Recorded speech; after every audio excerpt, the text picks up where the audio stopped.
भगवान, आज तो चूल्हे से ज्यादा ही धुआं उड़ रहा है।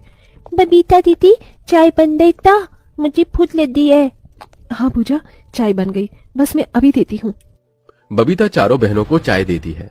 दीदी कुछ खाने तो है क्या? हाँ पूजा, रात की बासी रोटी रखी है, खाएगी? हाँ दे दो दीदी। तभी पूजा की देखा देखी 7 साल की सोना भी भूख से छटपटाते रोटी मांगती है। दीदी मुझे भी एक रोटी दे दो। रोटी तो अब नहीं है सोना। तभी पूजा अपने में से आधी रोटी सोना को दे देती है। ये लो छोना दीदी, तुम इसमें से खा लो। मेरी प्यारी बहन कितनी समझदार हो गई। मैं पिताजी को चाय देकर आती हूँ। अपने पिता को ढूंढते हुए बबीता अपने गरीब झोपड़ी के बाहर आती है, जहाँ सुदामा अपने आंगन में बोए गए पेड़ पौधे में पानी दे रहा था। पिताजी, मुझे पता था आप यही होंगे। हाँ, वो पौधे मुरझा गए थे ना, तो उन्हें ही पानी दे रहा था बिटिया। क्या पिताजी, इतना लगाव तो आपको अपनी 5 बेटियों से भी नहीं जितना इन बेजान पेड़ पौधों से है। ऐसा नहीं है बेटा, पेड़ पौधों में भी जान होती है। सोचो, अगर इस दुनिया में पेड़ पौधे ही ना हो तो कहां से मिल सकेगा पंछी पखेरू को घर और इंसान को छाया। हाँ, ये कहते हुए सुदामा देखता है कि उसकी झोपड़ी की छप्पर पर लगी बेल में बहुत सारी ताजा लौकी उगी हुई हैं, जिसे देखकर उसका मन खुशियों से भर जाता है। अरे वाह, राम जी की दया से कितनी सारी लौकी उगी हैं। पता है बबीता बिटिया, तेरी अम्मा बहुत ही बढ़िया लौकी के कोफ्ते बनाती थी, और जाते जाते अपने हाथों का स्वाद तेरे हाथों में देगी। मैं तोड़ कर लाता हूँ, आज नमक रोटी नहीं खानी पड़ेगी, आज तरकारी खाएंगे।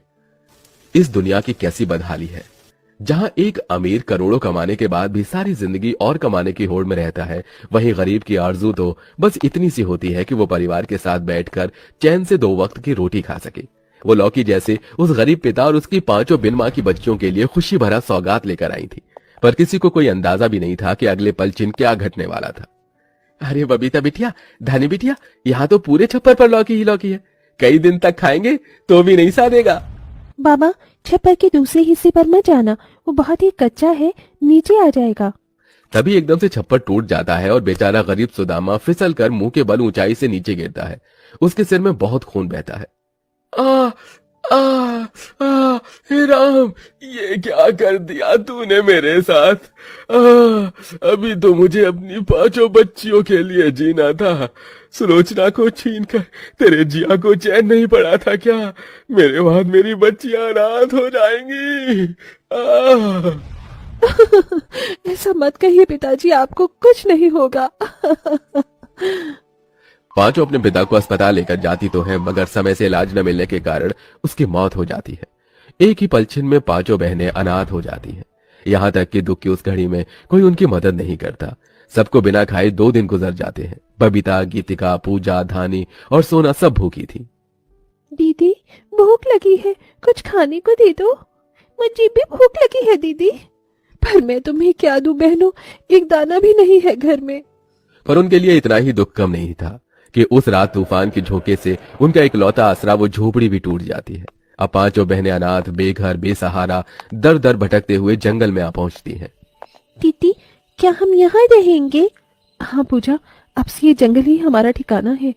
तभी 5 को किसी के करहाने की आवाज आती है। बचाओ, बचाओ, कोई बचाओ। दीदी, आपने आवाज सुनी? जैसे कोई हमें मदद के लिए पुकार रहा है। चलो चलकर देखते हैं। जैसी 5 आगे आती हैं तो एक बहुत बड़ा गड्ढा देखती हैं, जिसमें एक जादुई लौकी उन्हें दिखती है, जिसका इंसानों की तरह हाथ, पांव, नाक, मुंह था, और वो एक जाल के अंदर फंसा हुआ था, जिसकी वजह से वो निकल नहीं पा रहा था। मुझे लगा आज तो मैं मर ही जाऊंगा। अच्छा हुआ जो तुम 5 चले आई। अब देख क्या रही हो, जल्दी से मुझे बाहर निकालो। जादुई लौकी को इस तरह से इंसानों की तरह बतियाते देखकर 5 बहनें बड़ी बड़ी आंखें किए एकटक उसे ही ताकती हैं। अरे बाप रे, ये कैची जादुई लौकी है, कैची पटर पटर बोलता है। 5 गरीब अनाथ बहनें लौकी को जाल से आजाद कर गड्ढे से बाहर निकालती हैं। तुम बहनों का बहुत बहुत धन्यवाद, तुमने मेरी मदद की है। कहो मैं तुम्हारी क्या मदद कर सकता हूँ? तभी बबीता अपनी 4 अनाथ बहनों का मुरझाया हुआ चेहरा देखकर बोलती है। जादुई लौकी, हमने 2 दिन से कुछ भी नहीं खाया है, क्या तुम हमें थोड़ा सा खाना दे सकती हो? अभी लो, आब्राकाडाब्रा, गिली गिली छू, 56 भोग की थाली हाजिर हो जा तू।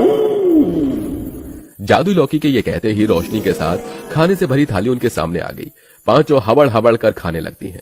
अरे वाह, ये खाना कितना स्वादिष्ट है, एकदम अमृत जैसा। हाँ, आज तो दावत हो गई। पांचों बहनें प्लेट भरकर खाती हैं, तभी बबीता छलकते आंसुओं से कहती है, तुम्हारा बहुत बहुत धन्यवाद जादुई लौकी।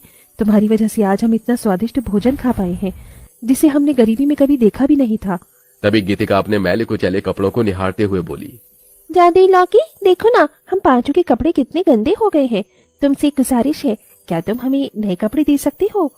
तभी एक बार फिर जादुई लौकी सुनहरी रोशनी से चमचमाती है और पांचों के सामने ढेर सारे सुंदर कपड़े प्रकट हो जाते हैं। पर बबीता का मन अभी भी उदासी से भरा था। क्या हुआ बबीता, तुम चिंता में क्यों हो? क्योंकि हमारे पास रहने के लिए कोई ठिकाना नहीं है।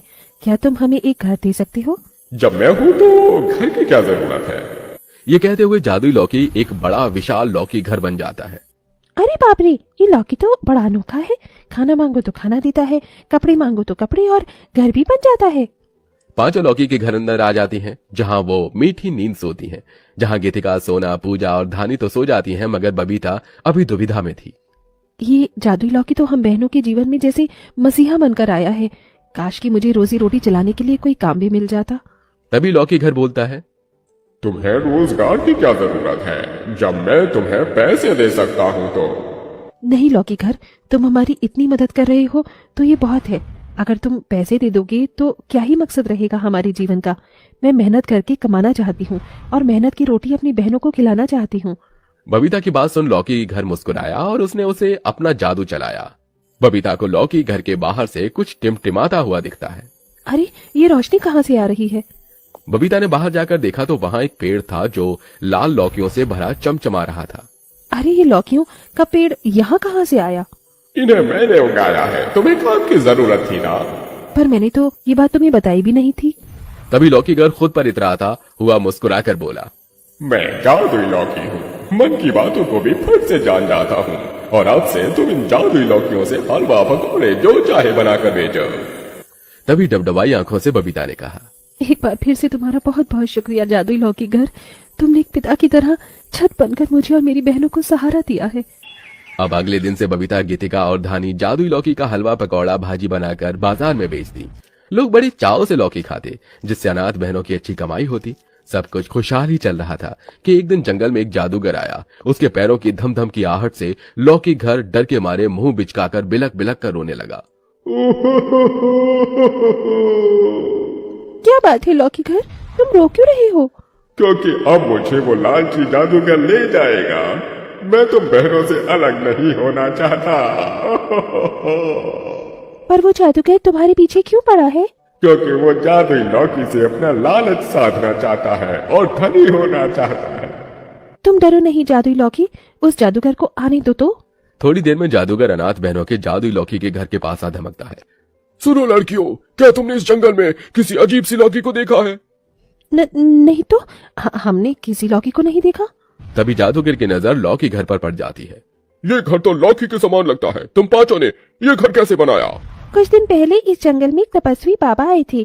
हमने उनकी मदद की तो बदले में उन्होंने हमें ये लौकी घर बना कर दिया है। धानी के इस जवाब से जादूगर असंतुष्ट भरे मन से लौकी घर को निहारता हुआ जंगल से चला जाता है और लौकी घर गहरी सांस भरते हुए कहता है, धन्यवाद, तुमने मुझे उस लालची जादूगर के हाथ पड़ने से बचा लिया। तुमने भी तो बुरे वक्त में हमारी कितनी मदद की है जादुई लौकी घर। तुम्हारे उपकारों को हम कैसे भूल सकते हैं? और ऐसे छल कपटी को छल भरी अंदाज से ही जवाब देना चाहिए। उस दिन के बाद से जादुई लौकी उन 5 अनाथ बहनों के संग एक परिवार के हिस्से की तरह बनकर रहने लगता है।